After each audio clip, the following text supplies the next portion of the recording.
ನಮಸ್ಕಾರ ಸ್ನೇಹಿತರೆ, ನಾನು ಹನುಮಂತ್ ಮಾಗೆ.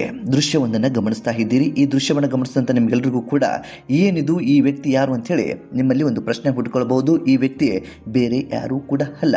BC ರೋಡ್ನಲ್ಲಿ ಲಾವಣ್ಯ ಎನ್ನುವಂಥ ಹೆಣ್ಣು ಮಗಳ ಕೊಲೆ ಪ್ರಕರಣದಲ್ಲಿ ಅಥವಾ ಕೊಲೆಯನ್ನು ಮಾಡಿದಂಥ ಆರೋಪಿ ಏನಿದ್ದಾನೆ, ಆ ಆರೋಪಿ ಚೇತನ್ ಈ ವ್ಯಕ್ತಿಯನ್ನು ಇದೀಗ ಪೊಲೀಸರು ಸ್ಥಳ ಮಹಜರು ಮಾಡೋದಕ್ಕೆ ಕರೆದುಕೊಂಡು ಬಂದಿದ್ದಾರೆ. ಈ ಪ್ರೊಸೀಜರ್ ಈಗಾಗಲೇ ಮುಗಿದು ಹೋಗಬೇಕಿತ್ತು. ಆದರೆ ಆ ಒಂದು ವ್ಯಕ್ತಿ ವಿಷವನ್ನು ಕುಡಿದಿದ್ದ ಅಂತ ಹೇಳಿ ಆತನಿಗೆ ಒಂದು ಟ್ರೀಟ್ಮೆಂಟ್ ಕೂಡ ನೀಡಲಾಗ್ತಾ ಇತ್ತು. ಆ ವ್ಯಕ್ತಿ ಇದೀಗ ಚೇತರಿಕೆ ಆದ ಬಳಿಕ ಆ ವ್ಯಕ್ತಿಯನ್ನ ಈಗಷ್ಟೇ ವಶಪಡಿಸಿಕೊಂಡಿದ್ದಾರೆ ಪೊಲೀಸರು. ಇದೀಗ ಸ್ಥಳ ಮಹಜರು ಮಾಡೋದಕ್ಕೆ ಮುಂದಾಗಿದ್ದಾರೆ. ಇನ್ನು ಕೇವಲ 90 ದಿನಗಳ ಒಳಗಾಗಿ ಚಾರ್ಜ್ ಶೀಟ್ ಅನ್ನ ಕೋರ್ಟ್ಗೆ ಪೊಲೀಸರು ಸಲ್ಲಿಸಬೇಕಾಗುತ್ತೆ. ಆ ಕಾರಣದಿಂದಾಗಿ ಮುಂದಿನ ಹಂತದಲ್ಲಿ ಪ್ರೊಸೀಜರ್ಗಳು ಕೂಡ ಲೇಟ್ ಆಗಬಾರ್ದು ಅನ್ನೋ ಕಾರಣಕ್ಕೆ ಈ ಒಂದು ವ್ಯಕ್ತಿಯನ್ನ ಇದೀಗ ಸ್ಥಳ ಮಹಜರು ಮಾಡೋದಕ್ಕೆ ಕರೆದುಕೊಂಡು ಬಂದಿರುವಂತ ದೃಶ್ಯ ಇದು.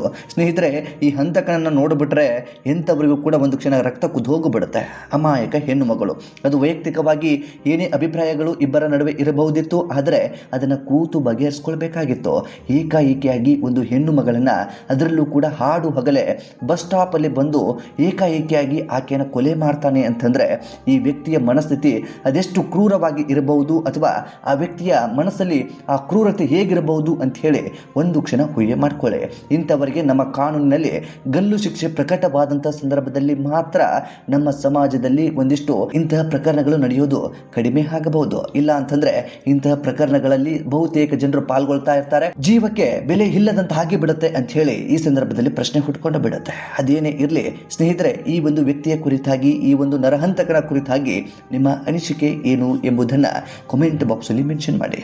ಸಾಧ್ಯವಾದರೆ ಈ ವಿಡಿಯೋನ ನಿಮ್ಮ ಫ್ರೆಂಡ್ಸ್ ಹಾಗೂ ಫ್ಯಾಮಿಲಿಗೂ ಕೂಡ ಶೇರ್ ಮಾಡಿ. ನಮ್ಮ ಚಾನೆಲ್ನ ಸಬ್ಸ್ಕ್ರೈಬ್ ಮಾಡಿಕೊಳ್ಳದೆ ವಿಡಿಯೋವನ್ನು ನೋಡ್ತಾ ಇದ್ದರೆ ಈ ಕೂಡಲೇ ಸಬ್ಸ್ಕ್ರೈಬ್ ಮಾಡಿ ಹಾಗೂ ನೋಟಿಫಿಕೇಶನ್ಗಾಗಿ ಬೆಲ್ ಐಕನ್ ಕೂಡ ಕ್ಲಿಕ್ ಮಾಡಿಕೊಳ್ಳಿ. ಮತ್ತೆ ಮುಂದಿನ ವಿಡಿಯೋದಲ್ಲಿ ಸಿಗೋಣ. ನಮಸ್ಕಾರ.